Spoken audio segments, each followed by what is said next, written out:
Evening, everyone. My name is Archie, and I'm an alcoholic. I want to thank Phil for asking me to speak, and I want to welcome the newcomers, and I want to give a shout out to the birthday. I forgot your name. I'm sorry. I'm terrible, selfish, and self-centered, thinking of myself all the time. And what I'm going to say tonight. But happy birthday, and Tim. Thank you for your share. And I just think about Tim real quick. I don't mean to. I knew this guy. We trudged the road of happy destiny together. We came into AA, and he, two people that normally wouldn't mix is what the book talks about. And that's what I love about this program, is it brings people that would not mix because we have the same, disease and the same solution. And so I appreciated your share tonight. So I'll start out with kind of the pedigree or the alcoholic resume to quantify. My name's Archie again. My sobriety birth date is January 9th, 2017. I have a home group, PV Men's Stag, on Wednesday nights. I have a sponsor. I sponsor guys. I do a 10-step. I do a gratitude list. So why am I telling everyone this? Because I'm one of those guys that learned the hard way, and I've been in and out of these rooms my whole life. Or not my whole life, since I was 21. I'm 41 now. And, I wonder why it never stuck. I would do like 90 meetings in 90 days and then wonder why I was like drinking and slamming dope, and just over and over, in and out of the rooms. And for me, it's because I never did the steps. The work is in the steps. And, this book I have here, there's a quote in the book that I like that says, "What turned out to be a flimsy reed was actually the loving hand of God." I'm paraphrasing. And so for me, this book introduced me into a power greater than myself that ultimately solved my drink problem and has allowed me to live life. Because that's really what I suffer from, is a life problem. I don't know how to live life. And so what I want to do is, for me, I want to start, I'll tell you what it was like, what happened, and what it's like now. And the best way to, encapsulate this for me is to read a page out of the doctor's opinion. And to me, when I first read it, this last time around, it sunk with me. Every time I read it, it sinks with me. It says, "Men and women drink essentially because the effect produced by alcohol. They drink because the effect produced by alcohol. The sensation is so elusive that, while they admit it is injurious, they cannot after a time differentiate the truth from the false. To them, their alcoholic life seems the only normal one. They are restless." This is my favorite part. "They are restless, irritable, and discontent unless they can again experience the ease and comfort which comes at once by taking a few drinks which they see others taking with impunity." And so that irritable, restless, and discontent, this is just my opinion. As Tim mentioned, I believe I was born that way. I believe I'm born an alcoholic. I was an alcoholic before I picked up the first drink, because I remember at a very young age always feeling irritable, restless, and discontent, and just not feeling, fearful, not feeling like I fit in. And, my story begins, I was born in Salt Lake City, Utah, to two parents that are still together. They had me when they're 18, and I'm shocked that they're still together, but they're still together. So it was like kids raising kids. My dad came from a huge Mormon family, 7 kids. I have 41 first cousins. Just a big family, but very, very Mormon. And then my mom's side of the family, they came from Germany and the Netherlands after World War II. And so it was, my opa on my mom's side, grandfather in German, I had like 3 sets of parents is what I'm alluding to. Like I have, my parents would go to school, go to work, and then a couple nights a week I'd be at the Mormon side of the family, talking about Joseph Smith and the golden plates. And, and then the other half the week I'd be at, Oma and Opa's house, and we would be, doing schoolwork, doing math. So just confused, just wanting to fit in. Like, when I was with my Mormon side of the family, I would, be wanting to be Mormon. And I'm with my German side of the family, agnostic. They don't, it's kind of pick yourself up by your bootstraps. So just really confused and young parents. And I love them, but they were very immature, and they, didn't have any business at the time being, parents. And so, for me, that irritable, restless, and discontent, and that need to fit in just was kind of with me. And, I had to, those are just feelings I was feeling. And so I had to escape those feelings. And so before there was drugs and alcohol, I realized there's some other ways, and I even do this today in my sobriety. There's other ways that I can get out of my feelings. And, at a young age, I realized pretty quickly if I did well at sports or if I did well at school, I would get the love, the attention, the praise that I needed from, all three sets of my parents is what I call them. And so that was my way of,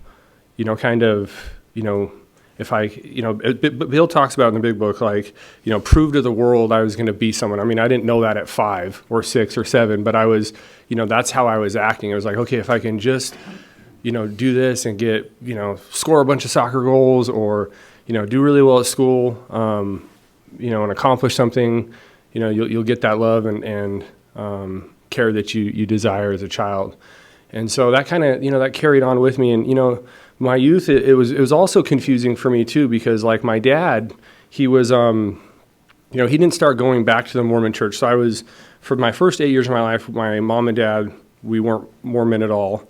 And then when I was 8, my dad decided he wanted to go back to the Mormon church and he was going to baptize me. And so my parents almost got a divorce because my mom wasn't Mormon, and it was this big hoopla. And, and then he went back to the Mormon church, and I remember him like throwing away like my Eminem CDs and my Tupac CDs.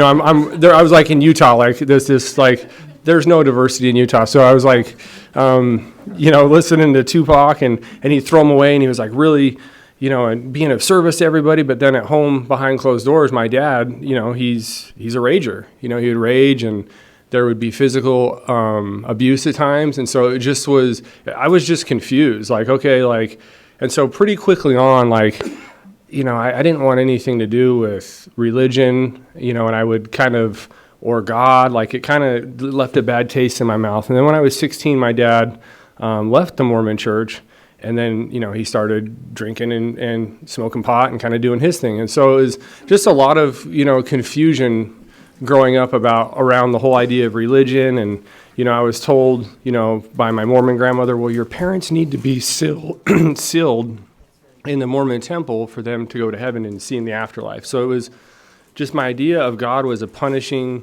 very, if you do X, Y, and Z kind of a works-based thing, you get into heaven as opposed to a personal relationship with a higher power. And so, into middle school years, I'm not one of those guys. Like, I don't remember the first time I drank. Like, this is a progressive disease.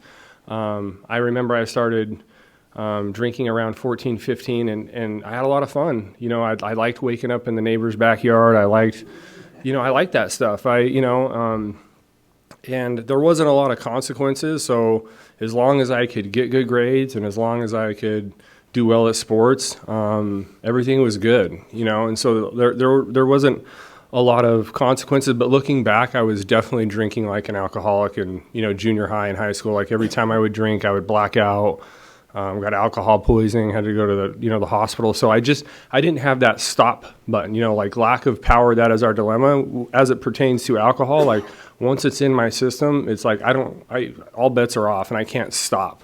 Even at a young age. And so, after high school, I, went on to college, and I moved from Salt Lake to Iowa because I got a soccer scholarship. And so for me, this is where there's like an invisible line, and drinking and drugging ceased to be a luxury. It became like a necessity, as the book talks about. Like I crossed that invisible line.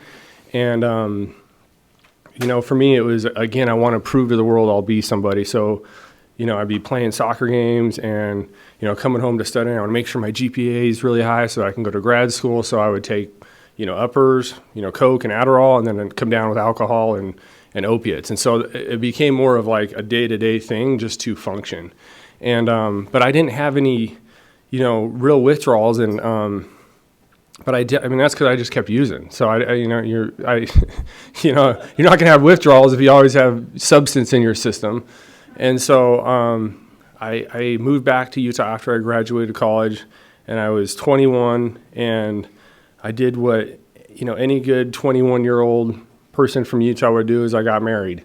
So that's kind of, whether you're Mormon or you're not, it's like a cultural thing. Like even now, like my wife who's here, she's like always appalled when we go back to Utah to see my cousins that are like 21, 22 with like kids. It's like you go to high school, you go to college, you get married, and you have kids real quick. And so I got married to a Mormon gal, and I wasn't Mormon at the time. And, I thought maybe in the back of my mind, I thought that would fix me, like, settle me down. But it really just made things worse. And it was around 21, I ended myself up into these rooms the first times after, lots of drinking and, family intervention. And, because I just couldn't quit, drinking and using Oxycontin or heroin and just until the wheels would come off. And so I came to these rooms, and again, like I mentioned earlier, I'd hear the slogans, do 90 meetings in 90 days, and I would do it, and I would still relapse. And it's because I was unable to connect with a higher power greater than myself to keep me sober. And I look back and I ask myself, well, why was that? Because I didn't do the steps. Or one time I did a 4-step, but I was like, I'm going to conveniently keep that off. I'm going to keep some things, the worst things in stock to myself, and I'd relapse. And so it was for me, it was like, okay, to get the heat off of me and to like let everyone know I was okay, I was like, you know what, I'm going to go to grad school. So I got into the University of Utah, and I was like, I'm going to get my PhD in pharmacology and toxicology. I'm going to do this. And I lasted 6 months. They asked me to take a sabbatical because I was, stealing drugs that were supposed to be administered to the animals, So that was kind of, it just kept progressing and progressing. And so it just kept getting worse and in and out. I'd make all these promises, like, and I would mean them. I would say, like, I'm done. In my heart of hearts, I wanted to stop at times because I knew I had, family members. I'd had an uncle who had, really awesome guy, but because of this disease, he, lost his kids. I'll never be like that guy. I'll never lose my kids. I'll never, let substance dominate my life. But I didn't have, I lost the power of choice. And so I, started working at a lab and, around 25, my first child was born. And I remember I'd been sober like 3 months at this time. And I told myself, this child is never going to see me drink or use, and I was like gung-ho on it. I was going to meetings, I was doing therapy, I was doing the whole thing in my mind. And, this child, her name's Indiana, she's 16 now. She had a stroke and she was life flighted from one hospital to the next. And again, irritable, restless, discontent. Like, I am not comfortable with my feelings, or I don't know how to deal with them. My only solution to feelings is to mask those feelings, to blot them out. And so I remember, stealing my ex-wife's painkillers as she's in one hospital so that I could just numb out, because I didn't know if this child was going to have cerebral palsy. And it was just like, that is my solution to life and to fear and to anxiety. But for a higher power is substance, alcohol. And so that started again, the cycle. And around this time, my ex-wife was starting, I was living on my grandparents' couch for a while, she's starting to want to divorce me at that time. And so I did decide, what am I going to do to get the heat off me? I need to prove to the world that I can do something.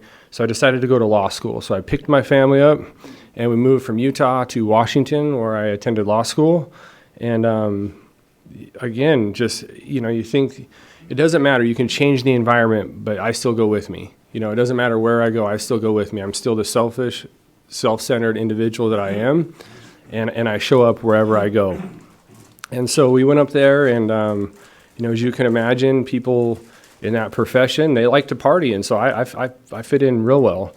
And so it just continued to progress, and so do the consequences. And so I remember, we decided to have a second child, or kind of unplanned, and we had a second child while I was in law school. And again, I remember telling myself, this child isn't going to see me use, and her name is May, and I said, May will never see me use. And she's seen me use many times. Both of my kids have seen me use many times. Or I have 3 children, I'll get to that later. One of them has not seen me use, and God willing will never see me use, but the other 2 have seen me use and drink. And and what's so crazy about that is I mentioned that lack of power, that is our dilemma. Given a choice, if I'm not practicing these steps, I will put alcohol and drugs before my children, before my wife, before anyone, any day of the week. Like, that's just how I'm built. And I know that about myself. And that's why I love this program, because it's given me a life to live today. And so, yeah, my second child has seen me drink and use. And so I got done with law school. And at this point, my ex-wife was done. And so we moved back to Salt Lake City, Utah. So instead of taking, a job up in Washington, she wanted to move back to be closer to her families. And again, I was like, didn't want to lose a family. Like I'll do whatever it takes. I'll sober up. And so I went to, and I got a good job. And so I was working, and I said, okay, this is your last chance. And I knew it was my last chance. And I didn't want to lose my family. I didn't want to lose my kids. And so I was sober for 9 months. And during this time, I was going to meetings. I even had a sponsor, again, was not working the steps. And so the night before we were to move into a nice, beautiful new home, 5 bedrooms, I decided, you know what, I think I can use just a little bit of heroin. Just a little bit. And, again, because I'm fearful, I'm nervous, like, okay, there's going to be bills to pay. I'm going to have to deal with her. I have to be a full-time dad. Like, I want to avoid responsibility. And, like, I don't know how to deal with my feelings. So I wanted to escape. And so I went and again, I want to identify as, yes, I'm talking about multiple substances. And I know this is an AA meeting. I identify as an alcoholic because I'm bodily and mentally different. It always starts or ends with a drink for me. So I just want to put that out there. Like, I'm an alcoholic. And the disease centers in my mind. But yeah, so I drank and I used other substances that night, and I ended up overdosing. And my grandfather found me passed out in his basement, and life just started. She ended up separating and getting divorced from me, and go figure. And again, I think that's a funny thing about this disease is it tells you you're in denial. You think you have the power to beat it. Okay, if I do X, Y, and Z, I'm going to get some sort of an outcome.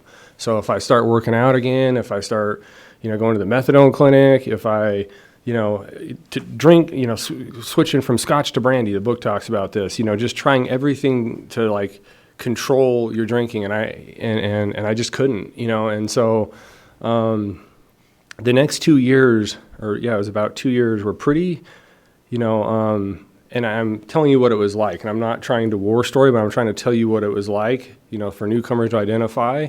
We're pretty damn awful. They were absolutely awful. It only gets worse, and pain is, for me, the admission price. It's pain is what will motivate me to change. And so in the next 2 years, I saw my kids less and less, saw my family less and less. At one point I got into a head-on car accident. And I tell this story. I got into a head-on car accident. I woke up in the hospital, 6 broken ribs, a fractured sternum, and a cop came into the had on a neck brace. My family's there crying. My little girls are there with my ex-wife crying, and the cop comes in and he's got my bag of dope, and he knew my parents from high school, and he said, "Get well, son." And I got an improper lane change ticket instead of, probably, some sort of attempted vehicular manslaughter or something to that extent. And so, but again, that's not enough for me to change. I remember in that moment thinking, like, I'm done. Like, this is it for me. Like, this is God telling me I got to stop. I hit a brick wall. I wasn't done. I was not done. I did not have the power.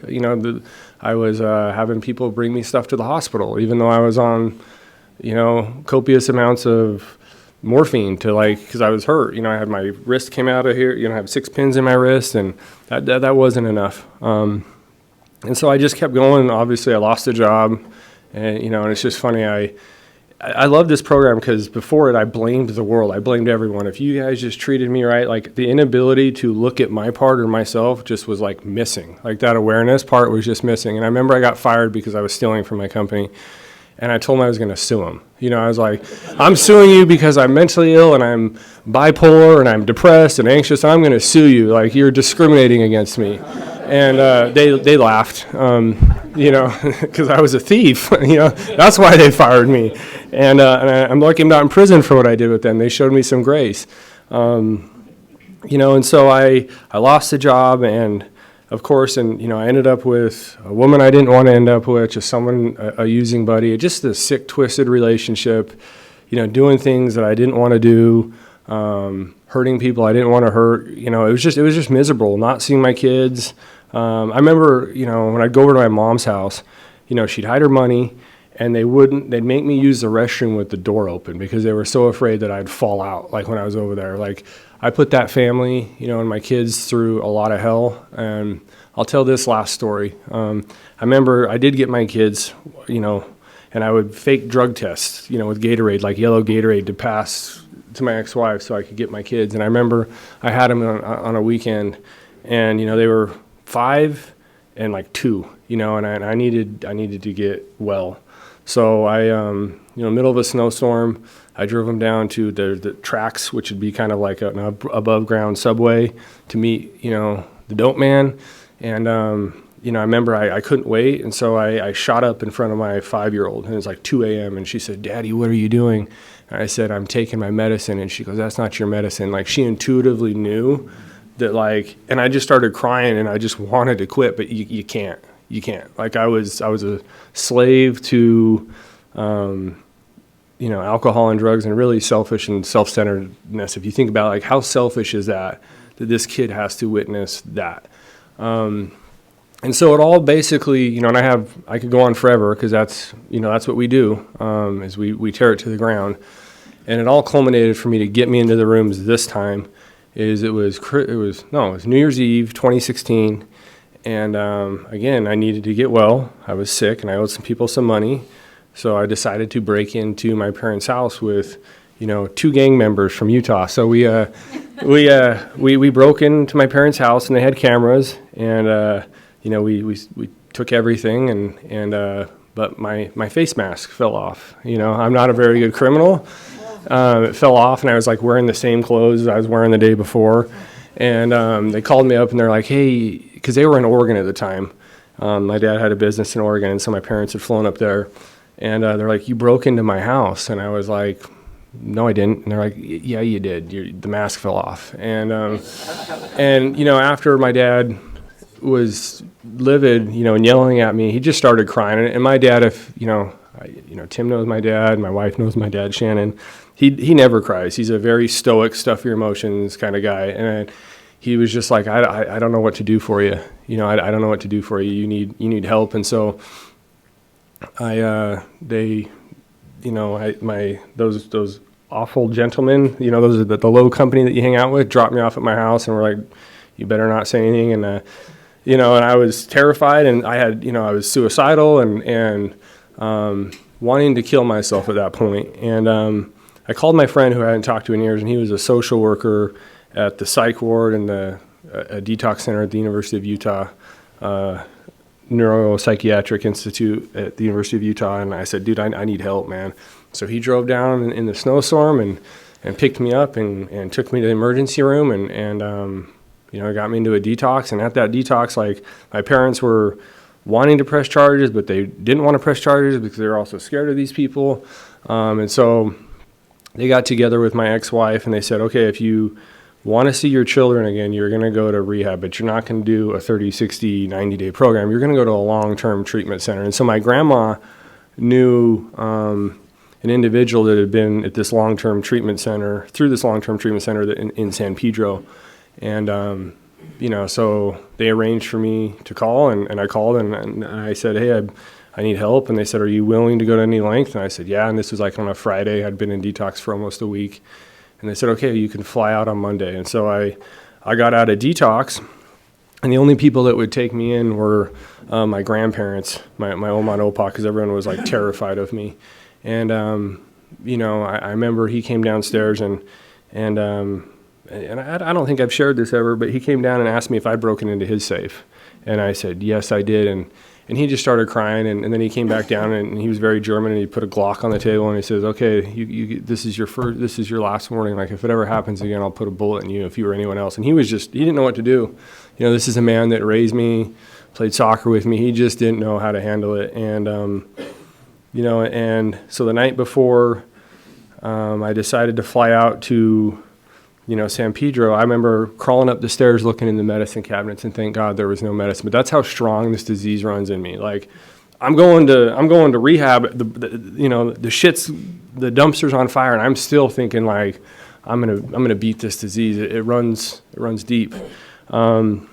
And so luckily, I ended up that next morning on a flight from Salt Lake to San Pedro, and they flew my brother with me because they didn't trust me. If they give Archie a little bit of money and fly him to Long Beach, he'll end up in Tijuana, because that's just what I do, In a previous life, I went down to Mexico I tried everything to sober up. That's why I love AA. Like, I tried ibogaine, which is a psychedelic drug that induces a spiritual experience, and I loved it. And then 2 days later in Tijuana, Rosarita, excuse me, I was back running, and I've tried everything. So it's just AA has been the only thing that's worked for me. So this time I showed up mentally, emotionally, spiritually, financially, every kind of broken you could be. And I remember I rolled up to, and I'll just say it, and this isn't, AA is where I got, this is where the 12 steps are at, and treatment is different than AA. I just want to spell it out for anybody. This is what you'll take from treatment. And I rolled up at the Beacon House, in 2017 in January, and I remember thinking, okay, like, I had no idea what it was. I was hoping for like smart recovery or equine therapy or something like a little bit more like posh.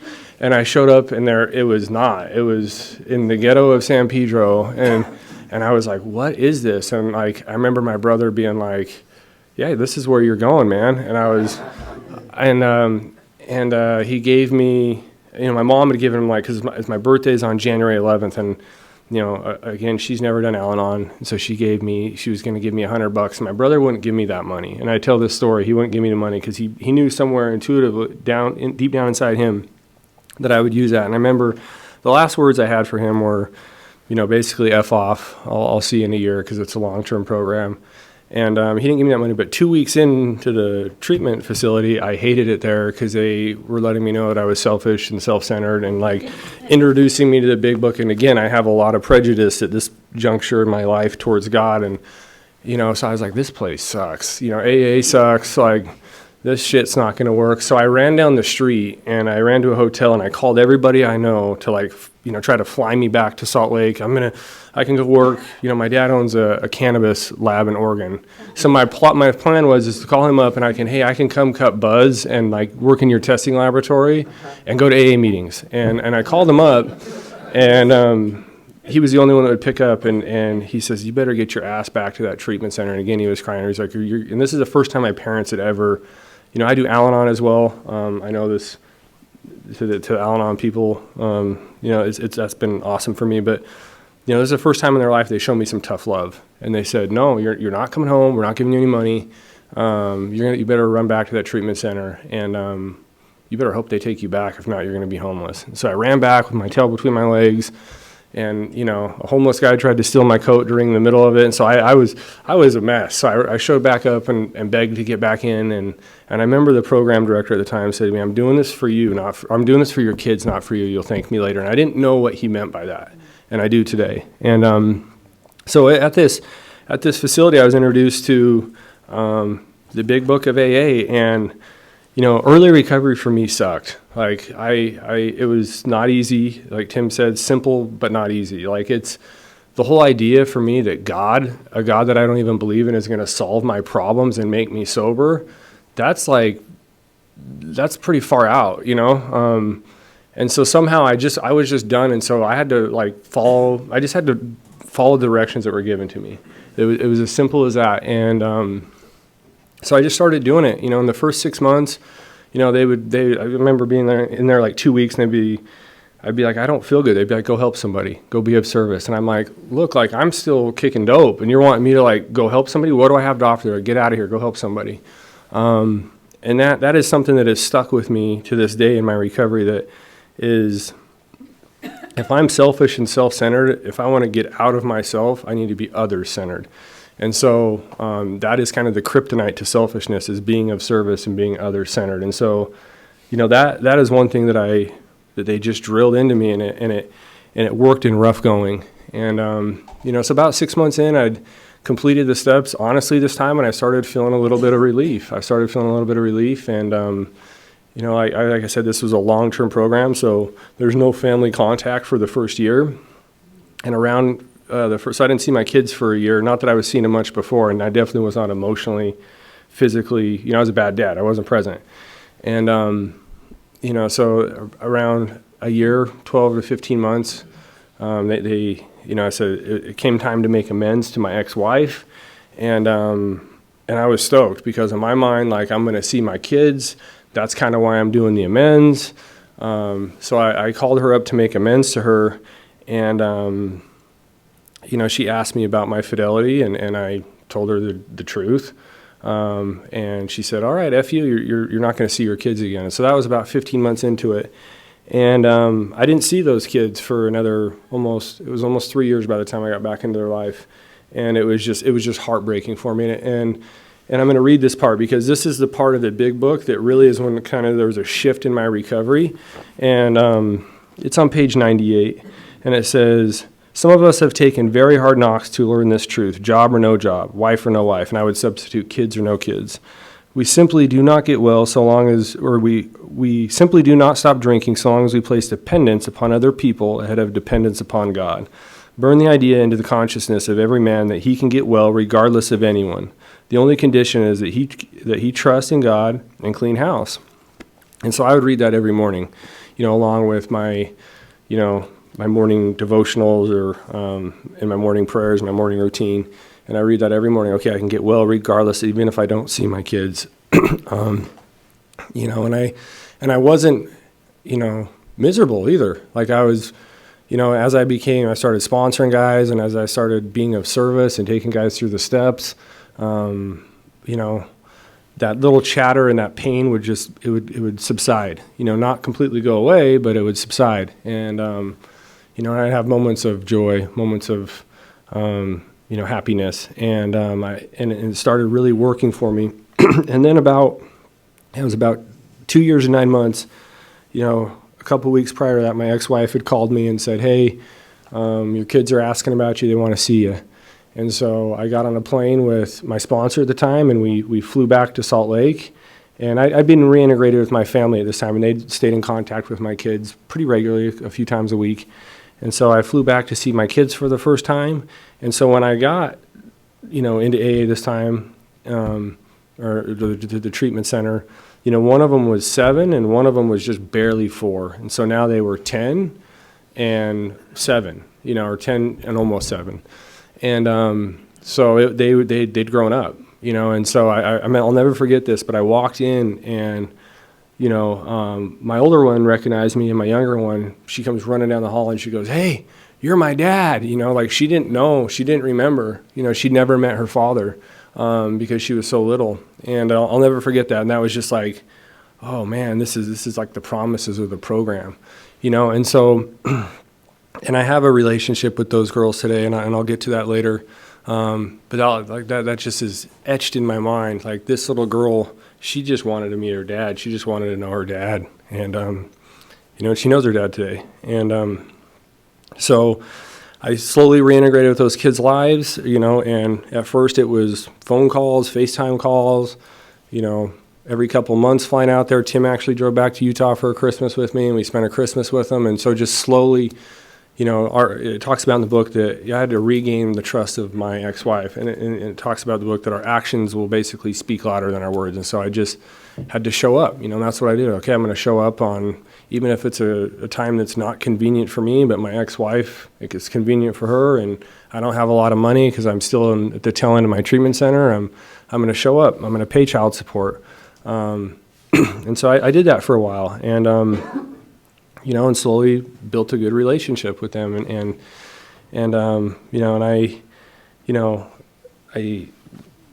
what ended up happening too is I always, they talked about, like Tim talked about in his share, like a life beyond our wildest dreams. Like when I got to these rooms, my wildest dreams were just like, I just wanted the pain to stop. I just wanted it all to go away. I just didn't want to be suicidal. I just didn't, want to have that irritability, restlessness, and discontent at all times. I wanted just some peace, but, there's a selfish self-centered side of me, and I would have, my dreams would have been of like, okay, I just want a high-paying job, my net worth equals my self-worth. I just wanted all the monetary things, all the things of life, And, I've gotten a lot much more, than that. And so, I ended up, at one point I was getting ready to study for the California bar, and the treatment center that I went through offered me a job, and I took the job there, and I started out just doing some simple administrative work. And,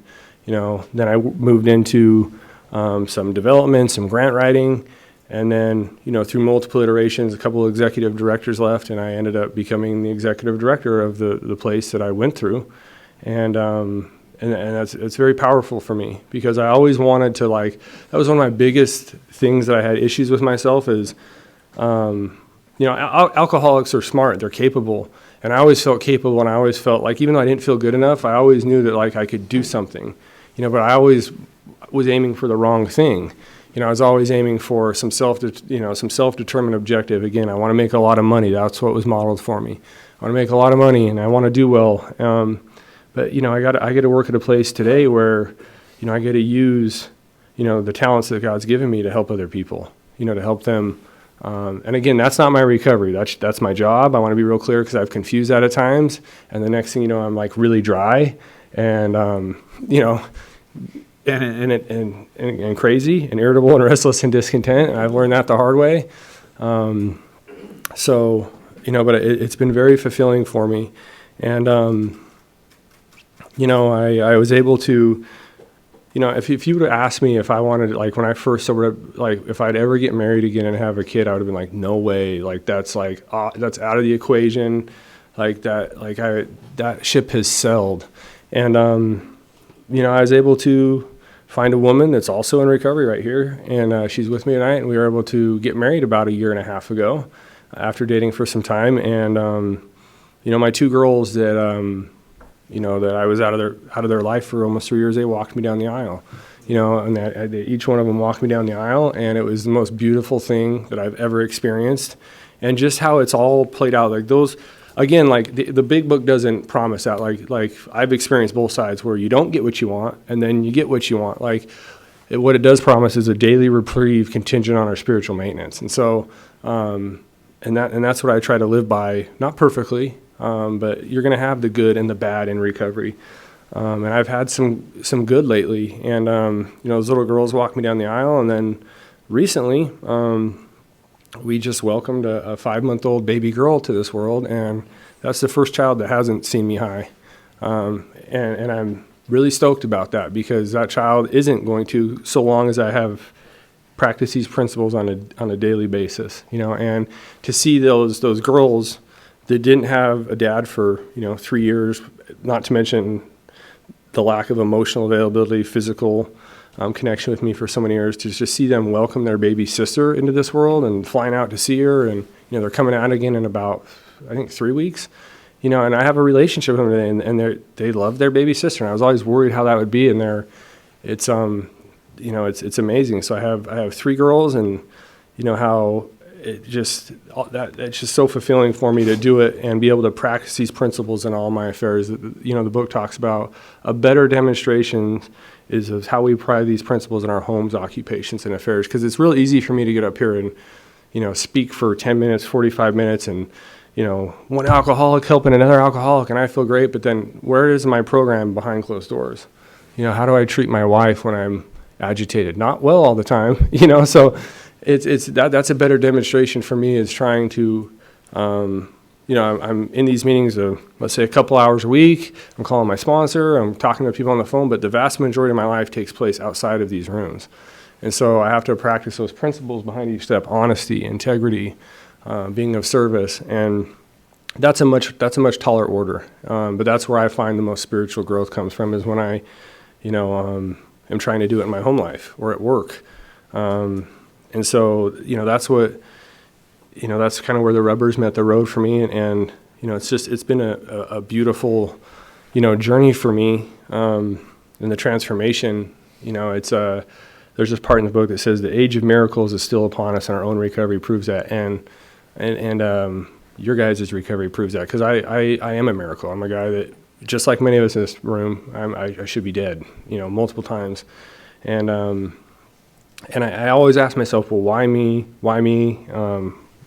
because my brother, he's in this disease, hence why I started doing Al-Anon. And my father's a functional alcoholic, and I don't know how it's going to end up for my brother. And I've seen where I work, I've seen many people 5 years sober, relapse, die. My first sponsee died last, the first guy I ever sponsored, and he was so helpful to me when I was trying to, recover and not think about my kids. Just helping him got me out of my head, he died recently, with I think around 4 or 5 years sober, and he passed. It's a cunning, baffling, powerful. We can't remember with sufficient force the memory, the suffering of a week. I mean, he went through a long-term treatment center, turned his life around, and he still went out, and it was heartbreaking for me. And I've had many friends do that, and I don't want that to be me, because that is me, but for a daily reprieve. And, I think there was something that I heard early on, is the path gets narrower the longer you're sober. And I believe that, and I'm starting to comprehend and understand that, because you get more responsibilities, life gets good, you get remarried, you get a big job, and then you forget about what keeps you sober. You forget about it real quick. And it's easy to drift off, and I've seen it over and over again. And I think, if you had to ask me, again, I said, why me? And I think this is true for all of us, is it talks about in the big book, our dark past can become the greatest asset for us, because it's going to help others avoid death and misery. Our stories, for me, all the crazy shit I went through, and, abandoning my children and, to drugs and alcohol, I can share that with another man who has the same story as me, and as we're doing a fifth step, or as I'm helping the guy, and it has become my greatest asset, because it allows me to help other people. And, that's kind of what I've learned through this program, is the great paradox is, if you don't give it away, you're not going to keep it. And so I also mentioned at the start of my story that I had a really hard time with God. And so if you're new here, that's okay. It's a God of our understanding, your own conception. And I still don't know what God is. I just know it's not me. It's a power greater than myself. And I'll never forget this. I had a mentor early on. I said, man, I don't know how to connect with this God thing. And he was like, go connect with another human being, because you connect with another human being, you're going to connect with that power greater than yourself. And so for me, that just kind of stuck with me, is if I can connect with another human being and I can help someone, that's how I connect to God. And, I pray, and I meditate, but I don't try to understand today what God is. And I've been able to separate religion from spirituality. And, what is God's will for me? And it was, I think the 12 and 12 talks about this, and I had a sponsor. It's simply trying to practice those principles in all my affairs. And every action I do, trying to apply those principles, there be honesty, integrity, humility. And as I do that and trying to be helpful, I connect with something greater than myself. And so it's been a journey. And again, if you are new, get a sponsor, work the steps. Because that's, if it can work for us, this is a we program, it can work for you. And I do have a life beyond my wildest dreams today, because instead of being irritable and restless and discontent all the time, most days I'm happy, joyous, and free. Like, I can give love and I can receive love, and I can take responsibility for my actions most of the time, I have a design for living, and I always felt that for me. Did I miss the playbook about life? I just missed it. Like why am I this way? And I just didn't have any, principle or character. And so the big book and the men in these rooms and the women in these rooms that have come before me have shown me how to live, have shown me how to be a father, have shown me how to be of service. And it's a pretty sweet life. It's a pretty bitchin' life. It's a pretty square life, but I like it. I love coming home, and the first thing my daughter does when she sees me is she smiles and I smile. I'm going to bed at 11 o'clock. I'm getting up, in the middle of the night, feeding a baby, and it's the most beautiful thing I could have ever imagined. And I would not have experienced all this, that human connection, getting remarried, having another kid, but for these rooms, and the men that have come before me. And, I always used to hear this too. I'm a grateful alcoholic, and that shit would piss me off when I was new. I'd be like, you don't know what I'm today. I am a grateful alcoholic. I'm a very grateful alcoholic. And again, I could lose all of this. I could lose this transformation that's taken place in my life. I'm very aware of this disease, and God willing, I will continue to work this program one day at a time, because there are no guarantees. There are no guarantees, and so thank you for being a part of my recovery. The fellowship's been a huge part of my recovery, and it's a WE program, and so thank you for being a part of my recovery, and thank you for letting me share.